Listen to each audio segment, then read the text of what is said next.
Okay, so we're setting the post, like I mentioned before. This one went in without a problem. We temporarily have it placed here in a dry hole. Come over here to this one, and all of a sudden we have a big root. So Matthew, show them that root. Now, if you run across this, you can always choose another location for your post, or you can tackle the root with the Sawzall and cut it out of your way, which is what I'm going to do.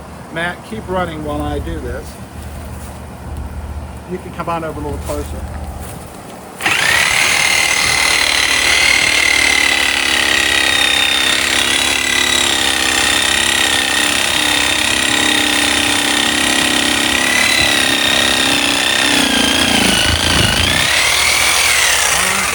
Back up a little bit, Matt.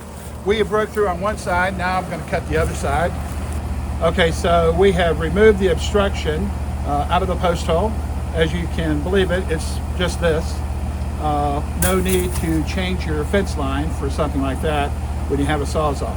We're ready to add some concrete to one of the hinge posts. The one that had the root obstruction has been cleared out of the way, and I have went ahead and temporarily set it.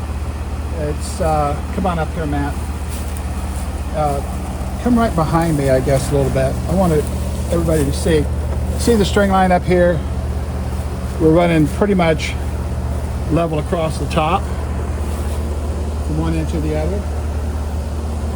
Okay, so we have about half of the concrete, or half of the hole filled with concrete, but we need to make sure the post is plumb, not just to the string line, but also this way too. So what we want to do is try to seat the concrete as much as we can towards the bottom. Then we're going to add some water onto the concrete that we already have. So it's about half full. We're going to add some water. We're going to put the rest of the concrete in the hole, and then we're going to add more water on top, and then we're going to leave the post alone. So I'm going to show them right here, Matt. Show the concrete. So as I walk it back and forth, you can see dry concrete settles into every nook and cranny down at the bottom. And so we got about half, and then we want to make sure we have our post plumb. So back on up, Matt. I'm going to have to pull this. You can keep filming.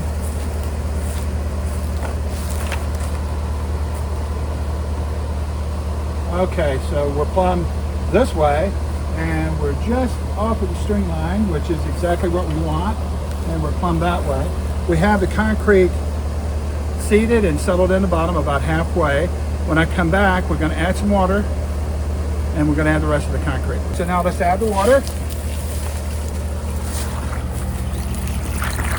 Now, believe it or not, 80 pounds of concrete only requires about a gallon of water. So now we have that. We're going to go ahead and put the rest of the concrete in. You want to leave a few inches if you can,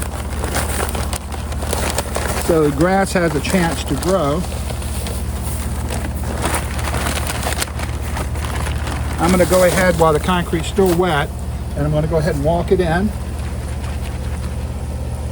Double check my plumb.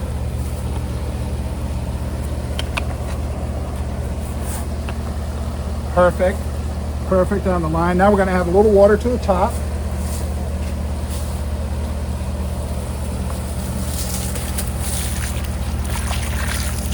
You give that a minute and we'll come back and show you what it looks like. Okay, so we've added water to the top half of the concrete. Matt, come on over and show them what it looks like. We also have water added to the end post, or post next to the house, and to the other hinge post. Show it here, Matt.